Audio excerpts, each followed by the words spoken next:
मित्रों, इतिहास के सबसे बड़े युद्ध महाभारत के बारे में तो आपने सुना ही होगा, जिसमें पांडवों और कौरवों के बीच धर्म और अधर्म को लेकर चल रहे इस युद्ध का परिणाम काफी भयानक हुआ था।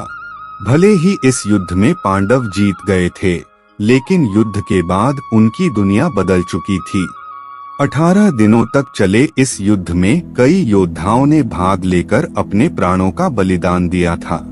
ऐसे में क्या आपने कभी ये जानने की कोशिश की है कि उन योद्धाओं के बलिदान के बाद उनकी पत्नियां जब विधवा हो गई तो उन विधवाओं का क्या हुआ? क्या उन सभी विधवाओं ने अपने प्राण त्याग दिए या फिर उनके साथ कुछ और ही हुआ? अगर आप भी इन सभी सवालों का जवाब जानना चाहते हैं तो बने रहें हमारे साथ वीडियो के एंड तक। नमस्कार मित्रों, स्वागत है आपका आज के इस नए वीडियो पर एक बार फिर।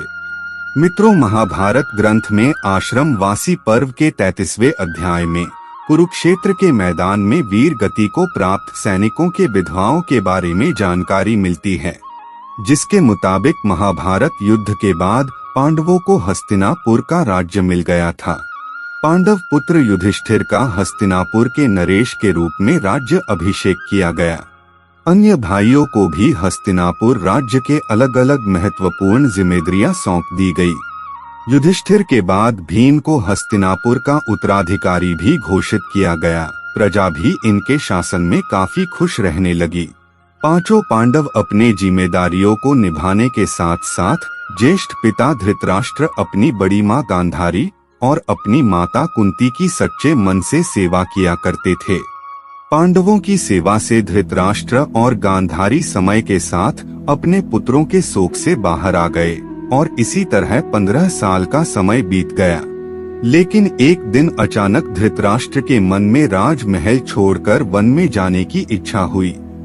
इसके बाद उन्होंने युधिष्ठिर के सामने अपनी इच्छा को प्रकट करते हुए कहा कि हे युधिष्ठिर, अब हमारा मन राजमहल में नहीं लगता, इसलिए हम चाहते हैं कि बचा हुआ जीवन वन में बिताएं। तुम हमें वन में जाने की आज्ञा दो। अपने ज्येष्ठ पिता के मुंह से ये बातें सुनकर युधिष्ठिर बहुत ही दुखी हो जाते हैं, लेकिन वो उनकी बातों को टाल भी नहीं सकते थे और विदुर भी युधिष्ठिर को इसके लिए समझाते हैं। जिसके बाद युधिष्ठिर वन में अपने ज्येष्ठ पिता के रहने के लिए कुटिया बनवा देते हैं और उन्हें जाने की आज्ञा दे देते हैं। जब धृतराष्ट्र जाने लगते हैं तो गांधारी, माता कुंती, विदुर और संजय भी उनके साथ चलने लगते हैं। कुछ दिन ऐसे ही बीत जाते हैं और इधर पांचों पांडव भी उनके जाने के बाद अपना पूरा ध्यान अपनी प्रजा की सेवा में लगा देते हैं।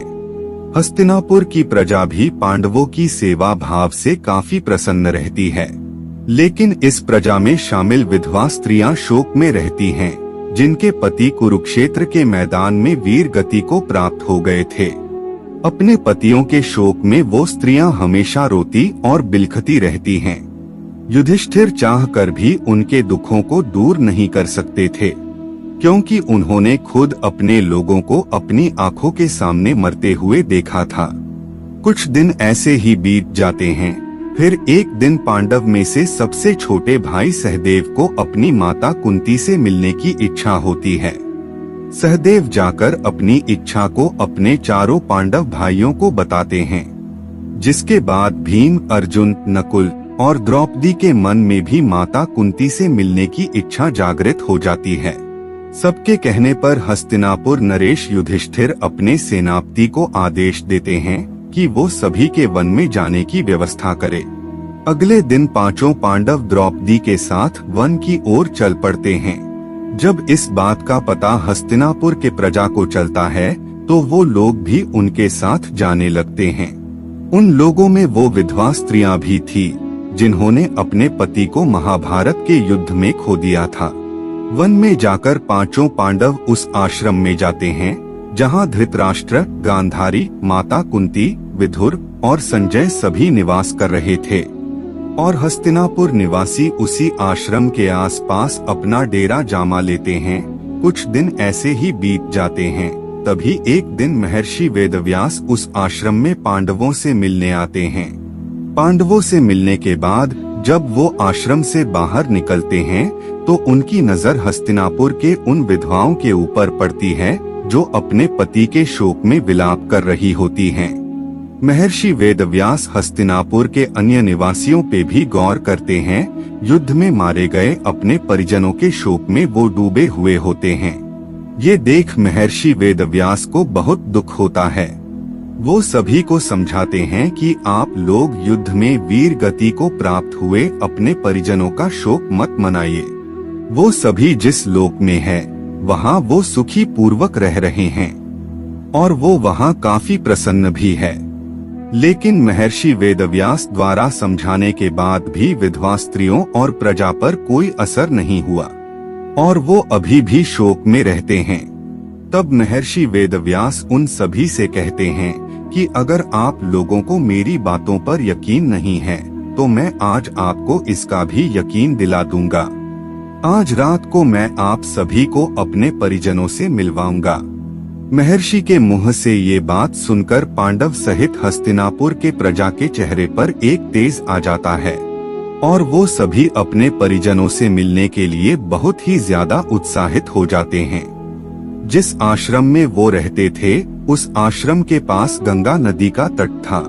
जैसा कि महर्षि वेदव्यास ने कहा था, शाम के समय सूर्यास्त होने से पहले सभी लोग गंगा नदी के तट पर अपने परिजनों से मिलने पहुंच जाते हैं। उसके बाद महर्षि वेदव्यास अपने तपोबल से महाभारत युद्ध में मारे गए सभी योद्धाओं को वहां पुकारते हैं। महर्षि वेदव्यास के तपोबल से सभी योद्धा एक एक करके गंगा नदी से बाहर निकलते हैं और अपने मृत परिजनों को एक बार फिर से अपने सामने देखकर पांडव सहित हस्तिनापुर के सभी निवासी बहुत प्रसन्न हो जाते हैं।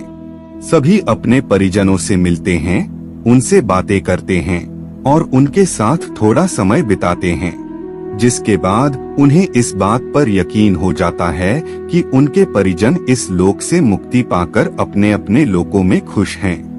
ये बात जानने के बाद सभी के मन में अपने परिजनों को लेकर जो शोक था वो समाप्त हो जाता है। कुछ समय बीतने के बाद युद्ध में मारे गए सभी योद्धा एक एक करके गंगा जल में डुबकी लगाकर अपने अपने लोक चले जाते हैं। उनके वापस जाने पर जो विधवा स्त्रियां रहती है वो वापस से दुखी हो जाती हैं। ये देख महर्षि वेदव्यास विधवा स्त्रियों से कहते हैं कि जो स्त्रियां अभी भी दुखी हैं और अपने पति के साथ उस लोक में जाना चाहती हैं, वो गंगा के इस पवित्र जल में डुबकी लगाकर अपना जीवन त्यागने के बाद जा सकती हैं। महर्षि के मुंह से ये बातें सुनकर सारे विधवा स्त्रियां तुरंत गंगा के जल में डुबकी लगा देती हैं और अपने जीवन का त्याग करके अपने अपने पति के लोक में चली जाती हैं। मित्रों, महाभारत के घटना अपने आप में हैरान कर देने वाली एक अद्भुत घटना है। चचेरे भाइयों के बीच हुए महाभारत रूपी इस भयंकर युद्ध के लिए बहुत से लोग द्रौपदी को दोष देते हैं, तो कुछ कौरवों के अहंकार और लालच को इस युद्ध की वजह मानते हैं। वहीं कुछ ऐसे भी हैं जिनका कहना है कि शकुनी की वजह से महाभारत के इस युद्ध के पृष्ठभूमि का निर्माण हुआ। खैर जो भी हो, लेकिन इस भयंकर युद्ध में लाखों की संख्या में जाने गईं और साथ ही पूरे कुरुवंश का विनाश हो गया। मित्रों, कहा जाता है कि महाभारत युद्ध के बाद हस्तिनापुर पर पांडवों ने 36 वर्षों तक राज्य किया। इस बीच गांधारी के श्राप की वजह से यादव वंश का वजूद भी लगभग खत्म हो गया और एक शिकारी का तीर गलती से भगवान कृष्ण के पैर में लग गया, जिससे उन्होंने अपना देह त्याग दिया और उसके बाद वो बैकुंठ लौट गए। कहा जाता है कि भगवान कृष्ण के बैकुंठ लौटने के बाद ऋषि वेदव्यास आकर अर्जुन को इस बात की सूचना देते हैं और बताते हैं कि उनके और उनके भाइयों के जीवन का उद्देश्य भी अब पूरा हो गया है। जिसके बाद युधिष्ठिर अपने पड़पौत्र परीक्षित को हस्तिनापुर का राजकाज सौंपकर अपने सभी भाइयों और द्रौपदी के साथ हिमालय की ओर निकाल पड़ते हैं ताकि वो स्वर्ग जा सके। लेकिन रास्ते में एक एक कर सारे पांडवों की मृत्यु हो जाती है। यहाँ सबसे पहले द्रौपदी की मृत्यु होती है और सबसे आखिरी में भीम के। इन सभी की मृत्यु उनके अभिमान, उनकी अभिलाषा और उनकी इच्छाओं की वजह से होती है। लेकिन कहा जाता है कि युधिष्ठिर ही अकेले ऐसे पांडव थे जिनको किसी भी बात का अभिमान नहीं था, इसलिए वो अपने शरीर के साथ स्वर्ग पहुंच पाए थे। लेकिन मित्रों, आपको जानकर हैरानी होगी कि युधिष्ठिर के स्वर्ग पहुंचने के कुछ देर बाद उनके चारों भाई और द्रौपदी भी स्वर्ग पहुंच जाते हैं। दरअसल जब युधिष्ठिर स्वर्ग के दरवाजे पर पहुंचते हैं तो उन्हें वहां पर देवराज इंद्र मिलते हैं। देवराज इंद्र को अपने सामने देखकर युधिष्ठिर ने उनसे कहा कि मेरे चारों भाई और द्रौपदी यात्रा के बीच में ही गिरकर अपने प्राण गंवा बैठे हैं, कृपा करके उन्हें भी अपने साथ ले आइए। इसके बाद इंद्र ने युधिष्ठिर को बताया कि उनके भाई और द्रौपदी पहले ही शरीर छोड़कर स्वर्ग पहुंच गए हैं, लेकिन सिर्फ युधिष्ठिर को अपने शरीर के साथ ही स्वर्ग जाने का मौका मिला है। दरअसल मित्रों, ऐसा करने के पीछे भी एक वजह थी। जब महाभारत का युद्ध चल रहा था और द्रोणाचार्य पांडवों और उनके सेना पर भारी पड़ रहे थे, तब युधिष्ठिर ने उनके बेटे अश्वत्थामा की मौत की झूठी खबर दी थी, जिससे द्रोणाचार्य ने हथियार डाल दिए थे और मौका पाते ही पांडवों के तरफ से लड़ रहे द्रौपदी के भाई धृष्टद्युम्न ने द्रोणाचार्य का वध कर दिया था। इस वजह से उन्हें अपने भाइयों और द्रौपदी से अलग होकर स्वर्ग प्राप्त हुआ और इसी वजह से देवराज इंद्र ने उन्हें एक देवदूत के साथ कुछ देर के लिए नर्क में भी भेजा था, जहां उन्हें न केवल समय बिताना पड़ा था बल्कि वहां उन्हें बाकी पांडव भाई कर्ण, अर्जुन, नकुल, सहदेव, भीम और द्रौपदी के रोने को आवाजें भी आ रही थी। तो मित्रों, ये है महाभारत के बारे में कुछ रोचक जानकारी। आपको पसंद आई हो तो वीडियो को लाइक और शेयर जरूर करें और वीडियो को अंत तक देखने के लिए आपका बहुत बहुत धन्यवाद।